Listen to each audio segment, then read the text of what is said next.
හරි මම අද ඔයාලත් එක්ක කතා කරන්න බලාපොරොත්තු වෙන්නේ ඩයලොග් ෂෙයාර් එක ගැන. ඒතර ඩයලොග් ෂෙයාර් එක කරන්න කලින් මම බැලුවා මේකේ මේ announcement පොඩ්ඩක්. ඒතර announcement බලනකොට තියෙනවා ඇත්තටම මේ ඩීලින්ග්ස් බයි ඩිරෙක්ටර් එකේ දේශමාන්‍ය මහේෂ් අමරන්. ඒතකොට දේශමාන්‍ය මහේෂ් අමරන් මෙතන අමලිය කියලා දාගෙන මේ MS එකේ අයිතිකරු දේශමාන්‍ය මහේෂ් අමරන් කියන්නේ. ඒතර මෙයාගේ තියෙනවා ඩිස්පෝසල් කරලා කියන්නේ මෙයා විකුණලා තියෙනවා රුපියල් 9.10 ගානේ හොම විකුණලා තියෙනවා. ඒතර එහෙම විකුණලා තියෙනවා මැයි 20 2020 මැයි 20. ඒතර 1 මිලියන් 1.7 ඔහොම විකුණලා තියෙනවා. ඒතර එහෙම ඒ වුණාට ආය අනිත් පැත්තෙන් දැන් මෙතනින් ගත්තන් පස්සේ මෙතනින් ආය පර්චේස් කරලා තියෙනවා 10 ගානේ. ඒතර ඒ ඇයි කියන එක ප්‍රශ්නයක් තියෙනවා. දැන් අතනින් අඩුවෙන් විකුණලා වැඩියෙන් ගන්නවා. ඒ කියන්නේ මේ කියන්නේ අනිත් පැත්තට. ඒතර ඒක මට ගැටලුවක් මොකද්ද කරන්න කියන එක. ඊළඟට ඇත්තටම මට හිතුණා මම ඩීටේල් යනවා මදි කියලා මේ ඇනුවල් රිපෝට් මම නෝමල් විදිහට තමයි කරගෙන යන්නේ. ඒතකොට මට හිතෙනවා ඩීටේල් යනවා මදි කියලා මම මුලින් ඉඳන්ම යන්නම්. ඒතකොට our vision. ඒතකොට vision එක මේක undisputed leader වෙන එක multi sensory connectivity result in always the empowerment and enrichment of Sri Lankan lives. ඒ කියන්නේ ශ්‍රී ලංකන් lives නගා සිටවන්න ටෙක්නොලොජි එක ඒ වගේ දෙයක් තියෙනවා. ඒතකොට මිෂන් එක තියෙන්නේ lead in the provision of technology enable connectivity touching the multiple human sensors ඔහොම blah blah blah ටිකක් තියෙනවා. Dialogue values service from the heart create the future champions of change exceptional performance uncompromising integrity responsible leadership මට නම් මේව පිළිගන්න බෑ මොකද දන්නවද මේක ඇත්තටම integrity කියන එක දැන් අපි dialogue service මේකට එලා කෝල් එකක් දුන්නාම වුණත් ඒගොල්ලෝ සමහරවිට ඇත්තටම සමහරවිට මෙයාලගේ ඒ කියන්නේ මොනවා හරි මේකක් වෙනකොට ඒ කියන්නේ ඔයා හිතන්න මම ඩයලොග් එකේ බලලා තියෙනවා මේ ඉන්ටෙග්‍රිටි තියනවාද සර්විස් ෆ්‍රොම් හાર્ට් තියනවාද කියලා. එහෙම මටන් එක්ස්පීරියන්ස් එකක් නැහැ. මොකද මේ ඒ කියන්නේ සමහරවිට ඒ කියන්නේ මේවා හැම ඒගොල්ලන්ගේ රිපෙයාර් සෙන්ටර් අර එහෙම ඒ කියන්නේ මේ කරනකොට සර්විස් එක ඉන්ටරප්ට් වෙනකොට ඒගොල්ලෝ අපිට දැනුම් දීමක් කරන්නේ නැතුව සමහරවිට ඩේටාත් නැහැ මුකුත් නැහැ. ඒකට දැනුම් දීමක් කරන්නෙත් නැහැ මෙහෙම මැසේජ් එකක්වත් දාන්නෙත් නැහැ ඊට පස්සේ කෝල් කරලා ඇහුවාම ඇයි මෙහෙම වුණාද කියලා අපේ මෙහෙම එකක් තිබුණා එහෙම දැනුම් දීමක් කරේ නැහැ කියලා. ඒතර ඉන්ටෙග්‍රිටි කියන එක මම පිළිගන්නේ නැහැ. ඊළඟට ඉන්ට්‍රොඩක්ෂන් එක. ඒතර මේකේ කියනවා ග්ලෝබල් එක දේවල් මේගොල්ලෝ වින් කරාලු. ඒතර ඔහොම තියෙනවා. ඒතර චාමන් ඉන්නේ ධාතුක් අසාත් කමලුඩින් කියන කෙනා ඉන්නේ. ඒතර ඔයාලා දන්නවා ඇති මේකේ වැඩිම ලංකාවේ පඩිගත්ත කෙනා තමයි මේකේ මේ ඉන්නේ බලන්න කලින් ඉඳියේ හංස විජේසූරියද කියලා. එතකොට එයා නෙමෙයි හෑන්ස් විජේසූරිය කියලා. ඒතර ඒ හෑන්ස් විජේසූරිය කියන කෙනාගේ ඇත්ත නම සාරිපුත්‍ර හංස විජේසූරිය පස්සෙලු හෑන්ස් විජේසූරිය කියලා වෙනස් කරගත්ත ඔයගොල්ලෝ දන්නේ නැත්නම් දැනගන්න. ඒතර දැන් ඉන්නේ සුපුල් වීරසිංහ කියලා කෙනෙක්. එතකොට මේකේ දාලා තිනවා රෙවෙනියු එක 107ක් ග්‍රෝ වුණාලු. එතකොට මේ ෆිගර්ස් වලින් නම් මම ගොඩාක් මේ කරන්නේ නැහැ. 143ක් net profit එක ග්‍රෝ වුණාලු. අපි බලමු මේක ඇත්තද කියලා audited financials වලට ගිහිල්ලා.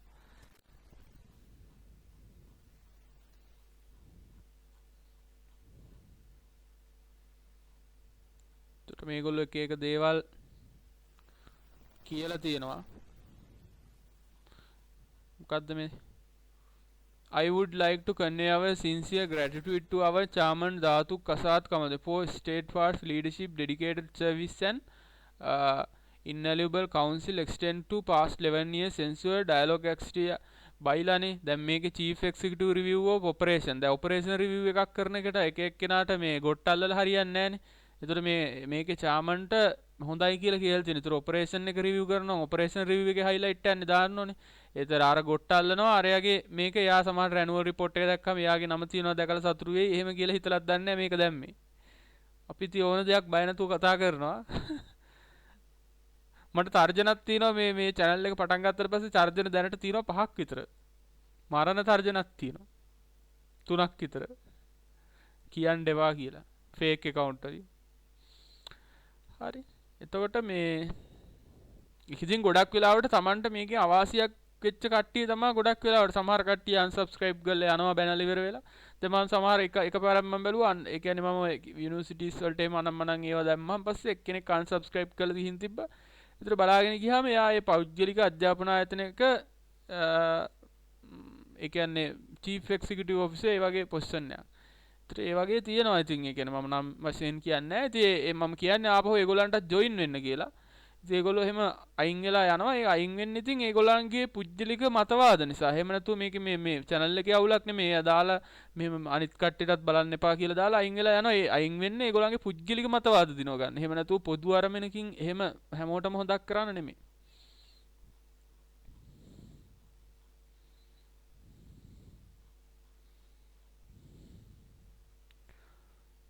මෙතන තියෙනවා ගෲප් රෙවෙනියු එක බිලියන් වලින් 94යි 109යි 116 රෙවෙනියු එක ග්‍රෝ වෙලා තියෙනවා පැහැදිලිවම. ඊළඟට ග්‍රෝ වුණාට ඉතින් 107ක් කියන්නේ ලොකු ගානකුත් නෙමෙයි. හැබැයි ඉතින් මේ චැලෙන්ජින් කන්ඩිෂන්ස් මේ කාලේ තියෙන්නේ. EBI TDA කියන්නේ earnings before interest tax depreciation and amortization කියන්නේ මේ ගොඩක් වැදගත් ෆිගර් එකක්. ගෲප් net profit එක 2018 දී අඩු වෙලා 19 දී වැඩි වෙලා තියෙනවා. ඒතර එහෙම වෙලා තියෙනවා. ඒතර operational cash flow එක මොකක්ද උනේ, capex වලට මොකක්ද උනේ කියන එක දාලා තිනවා. ඒතර මේ ඩයලොග් වගේ ආයතන වල බලනකොට ධම්මික පෙරේරා සරයක් කිව්වා මේවා ඉන්වෙස්ට් කරන්නේ නැහැ කියලා. ඒතර ඒකත් එක්ක මම පොඩ්ඩක් මේක හෙව්වා. ඇත්තටම හොයනකොට මටත් මේකේ දැනගන්න ලැබුණේ ඒ කියන්නේ අපි මේ ටෙලිකොමියුනිකේෂන් ආයතන වල ඉන්වෙස්ට් කරනකොට අපි යම් මුදල් ප්‍රමාණයක් වියදම් කරනවා කැපිටල් එක්ස්පෙන්ඩිචර් වලට. ඒ කියන්නේ අපි තර්ඩ් ජෙනරේෂන් එනකොට තර්ඩ් ජෙනරේෂන් එක සෙකන්ඩ් එකේ ඉඳන් සූදානම් කරවන්න වියදමක් කරනවා. තර්ඩ් ජෙනරේෂන් එකෙන් ෆෝර්ත් ජෙනරේෂන් එකට යනකොට එහෙම වියදමක් කරනවා. එතකොට මේ වියදම නිසා අපේ ප්‍රොෆිට් එක අර වියදමෙන් මෙය වෙලා යනවා. එතකොට මේ වගේ දෙයක් තියෙන නිසා ලොකු මේක ප්‍රශ්නයක් තියෙනවා මේ වගේ ආයතන වල ඉන්වෙස්ට් කරනකොට. එතකොට ලොකු ඩිවිඩන්ඩ් එකක් අපිට අවශ්‍යයි. ඒ කියන්නේ ටෙලිකොමියුනිකේෂන් ඉන්ඩස්ට්‍රි එක කියන්නේ ලොකු ඩිවිඩන්ඩ් එකක් අවශ්‍ය ඉන්ඩස්ට්‍රි එකක්. වෙන රටවලත් එක්ක දැන් මේක කම්පෙයාර් කරන්න බෑ. දැන් ඇමරිකාවේ තියෙන PE රේෂියෝ එක එකක්. එතකොට ඔබ මේ ග්ලෝබල් PE රේෂියෝ එකක් බලලා ලංකාවේ මෙච්චරක් තියෙන්න ඕනි කියලා කියන්න බෑ.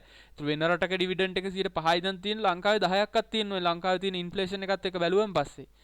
ඒ ලෙවල් එක අපිට නැත්තම් ඉවරලා තේරුම් ගන්නද මේ වගේ එකක ඉන්වෙස්ට් කරනවා නම් 10%ක්වත් ඩිවිඩන්ඩ් තියෙන්න ඕනේ කියන මතවාදය තමයි මං ඉන්නේ. අතනින් අර පැත්තෙන් ලොකු කැපිටල් එක්ස්පෙන්ඩිචර් එකක් ලොන්ග් ටර්ම් තියෙන නිසා. ෂෙයා ප්‍රයිසස් දීලා තියෙනවා. ඔයාලට බලා ගන්න පුළුවන්. ප්‍රයිස් එක රුපියල් 9 8 ඒ වගේ 13 දක්වා එහෙම වෙනස් වෙනවා.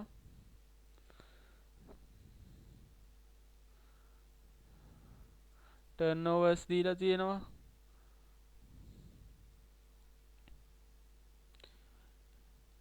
මාකට් කැපිටලයිසේෂන් දීලා තියෙනවා. එතකොට එන්ටර්ප්‍රයිස් වැලියු බෙදීම EBI TDA කියන එක දීලා තියෙනවා. එතකොට එන්ටර්ප්‍රයිස් වැලියු බෙදීම EB මේවා ඉතින් හරිද කියන එක කියන්න බෑ අපිට. එතකොට මේකේ රුපියල් 1.32ක් තියෙනවා අපිට EPS එකක් ගන්න. එතකොට රුපියල් 1.32ක EPS එකක් කියන්නේ සාමාන්‍යයෙන් එතකොට අපි 11.40කට බැලුවොත් එහෙම අපි කැල් කරලා බැලුවොත් 1.32යි බෙදීම 11.40ක්. එතකොට මේ ප්‍රයිස් එකට ගත්තොත් 111ක් වගේ තමයි රිටර්න් එකක් අපිට මේකේ පෙන්වන්නේ. එතකොට මේ රිටර්න් එකත් අපිට ගැටලු සහගතයි සමහර වෙලාවට. මොකද අපි දන්නේ නැහැ මේක ඒ කියන්නේ අර කැපෙක්ස් කතන්දරේ දිගු කාලින වෙන කැපෙක්ස් කතන්දරේ කොහොම වෙයිද කියන එක. ඒතර ලොකු ඩිවිඩන්ඩ් එකක් බලාපොරොත්තු වෙන්න ඕනේ. ප්‍රධාන තියෙන මේ ඇක්සියාට ඉන්වෙස්ට්මන්ට් කියන තැනට තමයි මේක තියෙන්නේ.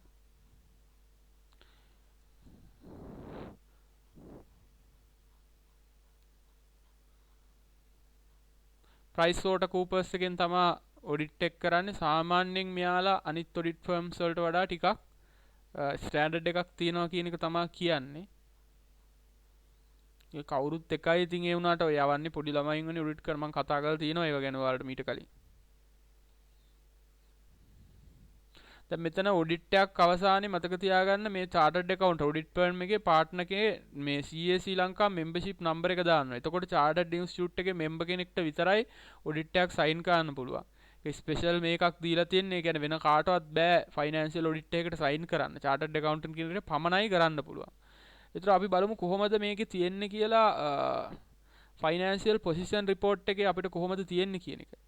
එතකොට අපි මේකෙන් අපි ගමු ක්වාර්ටර්ලි ෆයිනෑන්ෂියල් එක. ඒතර ක්වාර්ටර්ලි ෆයිනෑන්ෂියල් එකක් අරගෙන අපිට දකින්න තියෙනවා කෙලින්ම අපි බලමු කොච්චර තියෙනවද කියලා. net asset value එක නම් රුපියල් 9යි තියෙන්නේ. ඒතර ඔයාලට පේනවාද ඩිස්කවුන්ට් එක නෙමෙයි සෙල් වෙන්නේ කියලා. net asset value 9යි කියන්නේ රුපියල් 9ක asset තියෙන්නේ. ඒතර 9 නෙමෙයි 2010 group එකේ 9යි තියෙන්නේ. ඒතර එහෙම දෙයක් තියෙනවා. ඒතර ඔයාලට පේනවාද කම්පැනි එකේ net asset value එක 10ක් තියෙනවා group එකේ 9යි. ඒ කියන්නේ group එකකින් අරගෙන තවත් liabilities තියෙනවා කියන එක වැඩිපුර කම්පැනි එකටත් වඩා. ඒතර එහෙම බැලුවාන් පස්සේ ඔයාලට පැහැදිලිව පේන්න තියෙනවා total equity එක තියෙනවා මෙතන 1000 වලින් දාලා තියෙන්නේ. ඒතර 1000 වලින් දාලා තිනකොට total equity එක තියෙනවා මිලියන 74251. මෙන්න මේ ෆිගර් එක. හරි. total equity. එතකොට අපි බැලුවට පස්සේ total liabilities තියෙනවා මිලියන 41000 ගානකුයි current liabilities මිලියන 60000කුයි. ඒතර එහෙම බැලුවම පස්සේ ලොකු ප්‍රමාණයක් මේක equity එක සෑහෙන මේකක් තියෙන. ඒතර total අපි බැලුවොත් එහෙම 74 බෙදුවොත් එහෙම 74 බෙදුවොත් එහෙම මෙතන තියෙන 176න් 176න් ඒතර ඔයාලට පේනවා ඇති 142යි equity තියෙන. ඒතර 160ක්ම debt තියෙන. ඒතර ලොකු risk එකක තමයි යන්නේ කම්පැනි. කියන්නේ ණය තියෙනවා 58ක් ණය තියෙන්නේ කම්පැනි. ඒතර ණය 58ක් තියෙනවා කියන්නේ ඒක ලොකු ෆිගර් එකක්. ඒක එච්චර සුදුසු වගේක් නෙමෙයි. හරිද? ඒ කියන්නේ එච්චර ලොකු රිටර්න් එකකුත් නැහැනේ මේකේ. ඒතර ඊළඟට බැලුවම් පස්සේ අපි මේකේ ෂෙයාර්ස් ප්‍රමාණය කොච්චර දැනට තියෙන්නේ කියලා නිකන් බලමු. ඒතර දැනට අපි බැලුවොත් එimhe ෂෙයාර්ස් තියෙනවා මිලියන් අපි ගමු 6785යි කියලා. 6785 බෙදමු 0.83යි 3.2කින්.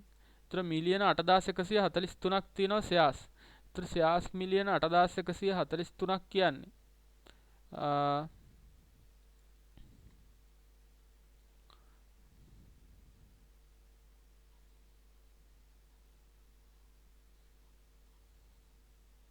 අපි cash flow එකට ගියොත් එම operating activities වලින් net cash flow එකක් generate කරලා තිනවා 2019 දී. එතකොට ඒකත් එක්ක අපි බලමු නිකන් මේක අරගෙන ඉවර වෙලා මේක 1000 වලින් දී 8143යිනේ. ඒක 33644 බෙදීම 8143 කියන්නේ රුපියල් 4.113ක් තියෙනවා කෑෂ්. මේ ෂෙයාර් එකකට කෑෂ් ජෙනරේට් කරලා තියෙනවා. එතකොට ඔයාලා නිතරම මතක තියාගන්න මේ ඔඩිට් මොනවාද බ්‍රෝකර්ස් ෆර්ම් වලින් එන සමහර රිපෝට් වැරදි. එතකොට මේ සමහර මම බලලා තිනවා ගොඩක් ඒවා even dividend පවා වැරදි සමහරලාට. එතකොට ඔයා මේක තනියම ඉගෙන ගැනීම වැදගත් වීමක් වෙනවා. එතකොට මේ ෆයිනෑන්ස් රිපෝට් බලලා එහෙම බලන්න කම්මැලි නම් මේ වගේ වීඩියෝ එකක් හරි බලන්න. එතකොට මේක හරිම ඩීටේල් කාගෙන්වත් ගන්න බෑ. මොකද ඔයාට ඕනනම් මට පෙන්වන්න පුළුවන් මේ වැරදි රිපෝට් සමහර දේවල් දාලා තිනවා. දැන් LB ෆිනෑන්ස් එකේ පහුගිය අවුරුද්දේ ඩිවිඩන්ඩ් දීලා තියෙන මේ ළඟදී ආපු මේකක මම නමත් කියන්නම්. මම දැකපු රිපෝට් එක කැපිටල් ට්‍රස්ට් මට මතක හැටියට කැපිටල් ට්‍රස්ට් එකේ දාලා තිබ්ච රිපෝට් එකේ LB ෆිනෑන්ස් එකේ ලාස්ට් ඉයර් ඩිවිඩන්ඩ් එක රුපියල් 7යි එහෙම කියලා දාලා තිබ්බේ. ඒතර ඒ වුණාට ඇත්තටම රුපියල් 12ක් දීලා තිනවා. ඒතර ඒ වගේ ෆිගර් එකක් වරදිනවා. ඊට වඩා ගොඩක් සමහරට ඉක්විටි රිටර්න් ඔන් ඉක්විටි ගොඩක් බැංකු වල එහෙම වරද්දලා තිබ්බ මට මතක හැටියට බලන්න. ඒතර ඒකත් එක්ක අනිත් එක මතක තියාගන්න දැන් මම දෙන දේවල් මට වර්ධින්න පුළුවන්. ඒතකොට මේවා ඉන්වෙස්ට්මන්ට් ඇඩ්වයිස් විදියට ගන්න එපා කිසිම වෙලාවක. මේක ලර්නින් පර්පස් එකට කරන්න වගේ නොලෙජ් එක මේ වෙන්න. ඔයා තනියෙන් රිසර්ච් කරන්න. මේවා ඔයාත් කැල් කරලා බලන්න. හරිද? එතකොට එහෙම තියෙනවා. එතකොට කෑෂ් ෆ්ලෝ එකේ රුපියල් 4ක් තියෙනවා. ඒතර ඒක ලොකු වගේක් විදියට අපිට දකින්න පුළුවන්ද?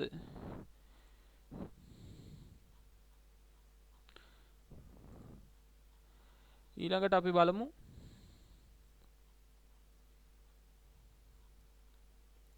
අනිත් එක මට බලා ගන්න වැදගත් දෙයක් තියෙනවා මේකේ. ඒ කියන්නේ දැන් මෙතන ටෙක්නොලොජි ඒ කියන්නේ මේ ට්‍රාන්ස්මිෂන් ටෙක්නොලොජි එකට අමතරව ඩයලොග් ටීවී විකුණන. ඒතර ඩයලොග් ටීවී කියන්නේ කොච්චර පර්සන්ටේජ් එකක්ද මේකෙන් කියන එක ඒක බලා ගැනීම වැදගත් වීමක් වෙනවා. අනිත් එක අපිට මේකේ රිටර්න් ඔන් ඉක්විටි වගේ ෆිගර්ස් බලා ගන්න එක වැදගත් වීමක් වෙනවා.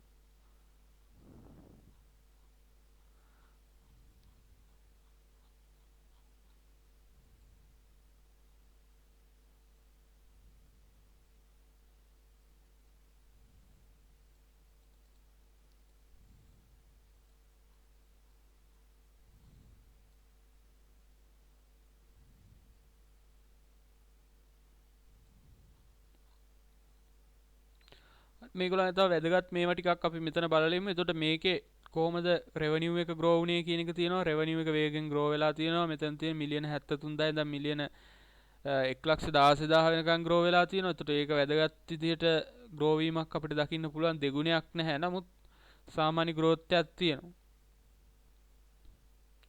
ඊළඟට retained earnings දිගු කාලිනව ග්‍රෝ වෙලා තියෙනවා. ඒක අපිට දකින්න පුළුවන්. ඊළඟට cash flow එක operating activities වලින් cash flow එක ග්‍රෝ වෙලා තියෙනවා. ඊළඟට ඔයාලට පේනවා ඇති EPS එක එකම ඒරියා එකක විචලනය වෙලා තියෙනවා. රුපියල් 0.64 1.11 1.32 1.32 තමයි මේගොල්ලෝ වැඩිම ගහලා තියෙන්නේ පහුගිය අවුරුදු පාට. interest cover ratio එක දීලා තියෙනවා. net asset per share එක රුපියල් 5 ඉඳන් රුපියල් 9 දක්වා වැඩි වෙලා තියෙනවා. එතනින් ගියාම current ratio එක දීලා තියෙනවා. P ratio එක අපිට වැඩගත් නෑ. අපි return එක කැල් කරපු නිසා. ඊළඟ dividend per share දීලා තියෙනවා 7.53ක් විතර. ඒතර dividend per share මේකේ කොහොමද පාස් මේකේ දීලා තියෙනවා. ඒතර අපි මේක බලමු 7.53 37න් 5.37. ඒතර මාගේ ෆිගර් ටිකත් හරි. ඒතර මෙතන තියෙන.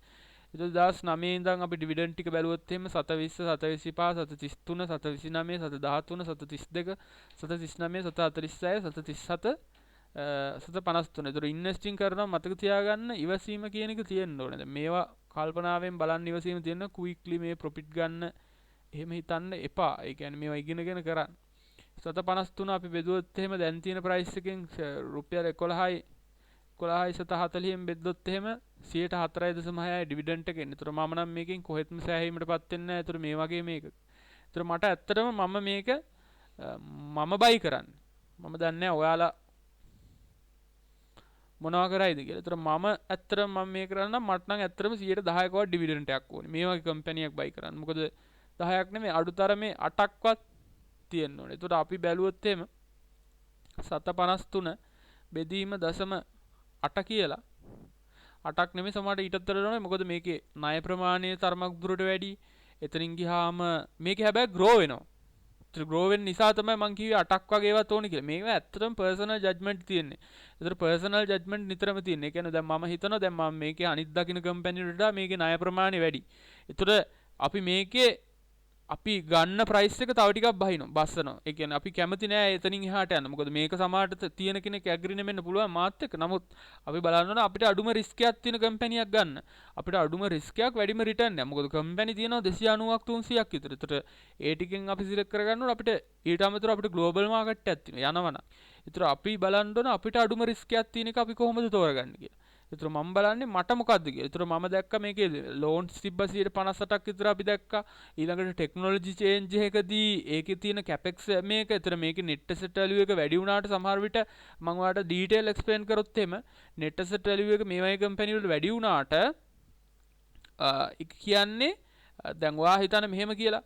ඔයා ෆෝන් එකක් හදනවා. ඔයා Nokia 1100 ෆෝන් එක හදනවා. ඊට පස්සේ ඔයාට ආයේ ෆෝන් මොඩල්ස් වෙනස් වෙලා දැන් අලුතින් මොඩල්ස් එනවා.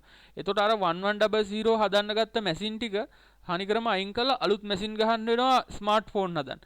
එතකොට ඒ වගේ. එතකොට ඒ ස්මාර්ට් ෆෝන් එකේ ඊළඟට ආයේ ඩිස්ප්ලේ එක හරි මොකක් කරලා ආයේ මේ මැෂින් ටික ගලවලා විසිකල් ඉවරලා වෙන මැෂින් ටිකක් ගන්න. එතකොට ඒ වගේ net asset සමහරට value එක වැඩි වෙන්න පුළුවන්. නමුත් ඒ වැලියු එකේ කිසි පදනමක් නැහැ. ඒතර එක ජෙනරේෂන් එකකින් ඉඳන් තව ජෙනරේෂන් එකකට මාරු වෙනකොට ඒ වගේ තමයි. සමහර විට ඒ තියෙන ඒ ඉන්ෆ්‍රාස්ට්‍රක්චර් එක සමහර විට ඒකේ තියෙන සම්පූර්ණ ටෙක්නොලොජි එක වෙනස් වෙනවා. ඔයා හිතන්න අර මේ කුළුණු වල එල්ලලා තියෙන බෙර වගේ කෑලි එතනින් ගියාම මේ තියෙන ට්‍රාන්ස්මිෂන් ඉක්විප්මන්ට් ඔක්කොම ටෙක්නොලොජි ඉලෙක්ට්‍රොනික්ස් ඔක්කොම වෙනස් වෙනවා.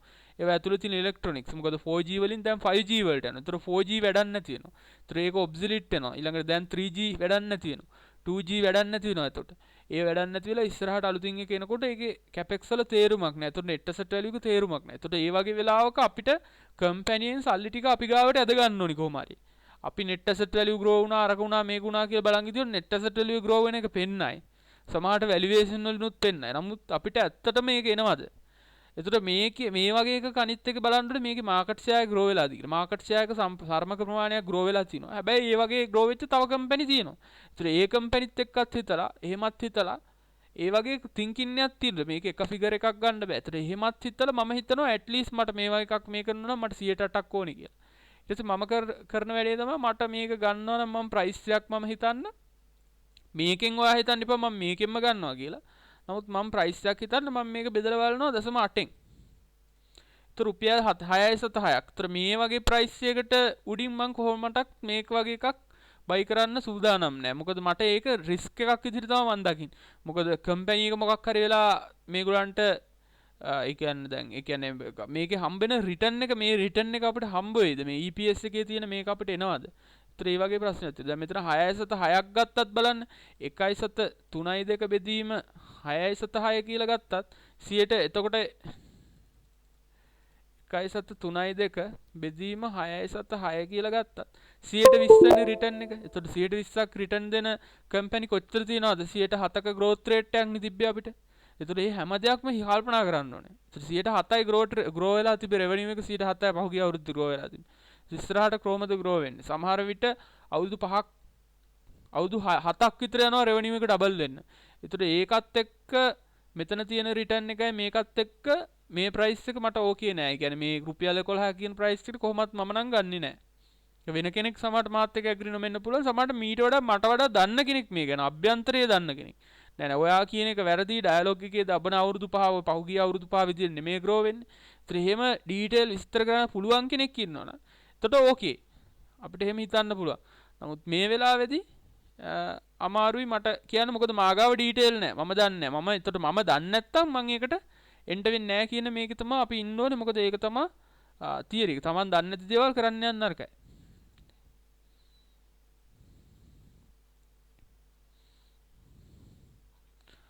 හරි අපි මේකේ රිටර්න් ඔන් ඉක්විටි කතා කරේ නෑනේ. අපි රිටර්න් ඔන් ඉක්විටි කතා කරමු. මොකද මේ ෆිගර් එක මිස් වුණොත් වැඩක් නෑ.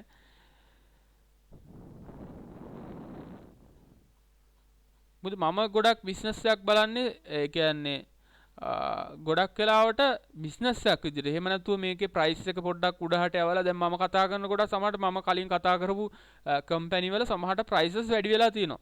දැන් කතා කරපු කම්පැනි වල ප්‍රයිසස් වැඩි වෙලා තියෙනවා. ඒතර මම කියලා හරියනවද දැන් මම රොයල් සිරමික් කතා කරා නම් දැන් රොයල් සිරමික් වැඩි වෙලා කියලා දැන් මට කියන්න පුළුවන්. එහෙම නැත්නම් මම NDB කතා කරා නම් NDB වැඩි වෙලා කියලා කියන්න පුළුවන්. හැබැයි මම එහෙම කිව්වොත් හරිද? මම එහෙම කිව්වොත් මම වැරදි. මොකද වැරදි වෙන්නේ? ඒ වැරදි වෙන්නේ මොකද ඒ කියන්නේ මම කියන්නේ මේ මාස 3කින් ප්‍රයිස් වැඩි වෙනවා කියන එක නෙමෙයි මම කියන්නේ. මම කියන්නේ මේකේ ෆන්ඩමෙන්ටල් මේකේ මම ෆන්ඩමෙන්ටල් දකින්න විදිහ මේකේ කම්පැනි ෆයිනෑන්සියල් බැලුවම ඔපරේෂන් බැලුවම මේක මැනේජ් කරලා තියෙන බැලුවම හොඳද නරකද කියලා මම කියන්නේ. ප්‍රයිස් එක කියන්නේ වෙනස් මිනිසුන්ගේ මානසික මට්ටම් එකක. ඒක එහෙම මම කියනවා නම් හරි මම මෙතෙන්දි කිව්වා දැන් වැඩි වෙලා කියලා මටත් කියන්න පුළුවන්. එහෙම කියනවා නම් මම වැරදි. මම මෙහෙම කිව්වනම් මම හරි. දැන් මම කියනවා මම ට්‍රේඩින් වලින් බලලා ඉවරලා මම මොකක් හරි charts ටිකක් බලලා එතකොට ඒ ටෙක්නිකල් ඇනලිසිස් බලලා මම කියනවා හරි මේක යන්න පුළුවන්. එහෙම කියලා. ඒතර එහෙම කිව්වනම් සමහර විට ඒකේ සත්‍යතාවයක් තියෙන තිබුණා. ඒතර අපි බල ඉඳියේ කොහොමද මේ වෙන්නේ කියලා. ඒතර මේ වීඩියෝ නම් ඔයාලා සම්පූර්ණයෙන් බැලීම අවශ්‍යතාවයක් වෙන්නේ යාර බ්‍රේන් වීඩියෝස් වගේ. ඒතර ඔයාගේ මේ ෂෙයාර් එක තියෙනවා නම් විතරක් හරි ඔයා මේක ඉන්වෙස්ට් කරන බලාපොරොත්තුවක් තියෙනවා නම් ඔයාලට දැනුම් වර්ධනය කරගන්න සම්පූර්ණයෙන් බලන්න. ඒ අරෙන මේ වගේ වීඩියෝස් වල වැදගත්කමක් නැහැ ඒ තරම්. අර බ්‍රේන් වොස් සීරීස් එකේ වීඩියෝස් බලන්න.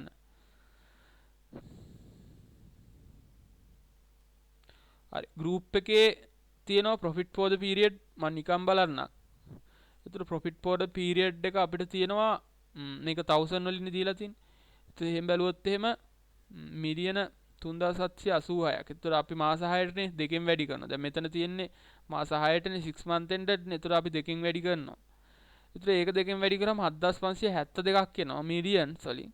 ඒතර මිලියන්ස් වලින් ඒකේ තියෙන එක ඉක්විටි ෆිගර් එකෙන් බෙදනවා. ඒතර මම සමහර තැන්වල දැක්කා ඉක්විටි ෆිගර් එක කියලා මාකට් කැපිටලයිසේෂන් එකෙන් බෙදලා තිබ්බා. සමහර මේගොල්ලෝ මොනවද බ්‍රෝකරින් ෆර්ම් වල එහෙම ඒවල තිච්ච රිපෝට් වල ඉතින් ඒක වැරදි. මාකට් කැපිටලයිසේෂන් එකෙන් බෙදලා රිටර්න් ඔන් ඉක්විටි ගන්න බෑ. රිටර්න් ඔන් ඉක්විටි ගැන මම කියලා දුන්නා. රිටර්න් ඔන් ඉක්විටි එකෙන් පුළුවන් මැනේජ්මන්ට් එකේ ක්වොලිටි එක කියන්න. ඒතර මැනේජ්මන්ට් එකේ ක්වොලිටි එක කියන්න පුළුවන් මාකට් කැපිටලයිසේෂන් එකකින්. ඔයාලට මේ කියන ඒවා තේරෙන්නේ නැත්නම් පරණ වීඩියෝස් බලන්න. ඒතර ටෝටල් ඉක්විටි එක තියෙනවා 73894ක්. 73894ක්. ඒතර ඔයාලට පැහැදිලි මේක රිටර්න් ඔන් ඉක්විටි එකත් මහා ලොකු ගාණක් නෑ 10%ක් වගේ තියෙන. ඒතර ඔයාලට හොඳටම තේරෙනවා ඇති දැන් මෙතන අවුලක් නෑ මේගොල්ලෝ රිටර්න් ඔන් ඉක්විටි එක 10% නෙමෙයි. මෙතන රිටර්න් ඔන් ඉක්විටි එක 125ක් ආවා නම් හරිද මෙතන රිටර්න් ඔන් ඉක්විටි එක දැන් මම කියන්නේ මම අතන 8ෙන් බෙදපු රීසන් එක. ඒ කියන්නේ මම දැන් ඩිවිඩන්ඩ් එක 8ෙන් බෙදලා 6.6යි කියලා ගත්තනේ. ඒතර මෙතන රිටර්න් ඔන් ඉක්විටි 10% නෙන්නේ. ඒතර මේ රිටර්න් ඔන් ඉක්විටි එක 120 පන්නලා තිබිලා ඒතර රෙවෙනියු ග්‍රෝත් එකත් 125ක් 30ක් තිබුණා නම් හරිද මෙතන 120 පන්නලා රෙවෙනියු ග්‍රෝත් එක 125ක් තිබුණා නම් මම කතා කරන්නේ අන්න ඒක අන් පොයින්ට් එක ගන්න. එහෙමනම් අතන ඩිවිඩන්ඩ් යීල්ඩ් එක මට 8ක් නෙමෙයි 5ක් හම්බුණත් කමන්නේ. දැන් තියෙන ගානුනොත් කමන්නේ. මෙතන රිටර්න් ඔන් ඉක්විටි එක නෑ 10%යි තියෙන්නේ. ඒතකොට රිටර්න් ඔන් ඉක්විටි එහෙම බැලුවොත් එහෙම දැන් ඔයා රිචඩ් පීරිස් එක්ස්පෝර්ට් වගේ ගත්තොත් එහෙම රිටර්න් ඔන් ඉක්විටි ගොඩක් වැඩි. හරිද? ඒතර ඔයා වෙන මොකක් හරි ව්‍යාපාරයක් ගත්තොත් එහෙම සමහරට ඒවා එක ගත්තොත් රිටර්න් ඔන් ඉක්විටි වැඩි, රෙවෙනියු ග්‍රෝත් එක වැඩි. ඒතර එහෙම තියෙනවා. ඒතර එහෙම තියෙද්දි මේ වගේ එකක 104 ඩිවිඩන්ඩ් එකට ඇවිල්ලා ඉන්වෙස්ට් කරන්න අවස්ථාවක් නෑ. ඒක රිස්කි. ඒ කියන්නේ මම දකින විදියට. ඔයාගේ මේක වෙනස් වෙන්න පුළුවන්. හරි. ඒතර අපි රිටර්න් ඔන් ඉක්විටි බැලුවා. රිටර්න් ඔන් ඇසට් බැලීමේ ඒ තරම් වැදගත් රිටර්න් ඔන් ඇසට් උත් අපිට උනම් බලන්න පුළුවන්. ඒතර අපි නිකන් 7000 ගන්න තිබ්බේ අපි නිකන් 7000 කියලා අරගෙන ඉවරලා 172 172,000 ටෝටල් ඇසට් එහෙම බැලුවොත් එහෙම 104ක් වගේ තියෙන රිටර්න් ඔන් ඇසට්. ඒතකොට ඒක ඇත්තටම මදි ෆිගර් එකක්. හරි. එතකොට මේ වීඩියෝ එක මම මෙතනින් ඉවර කරනවා. ඔයාලා subscribe කරලා නැති කට්ටිය subscribe කරන්න. එතකොට මේක investment advice එකක් විදිහටවත් මොනවාක්වත් ඔයා ගන්නවත් සෙල් කරනවත් භාවිතා කරන්න එපා. දැනුම develop කරගන්න විතරක් භාවිතා කරන්න. එහෙමනම් bye.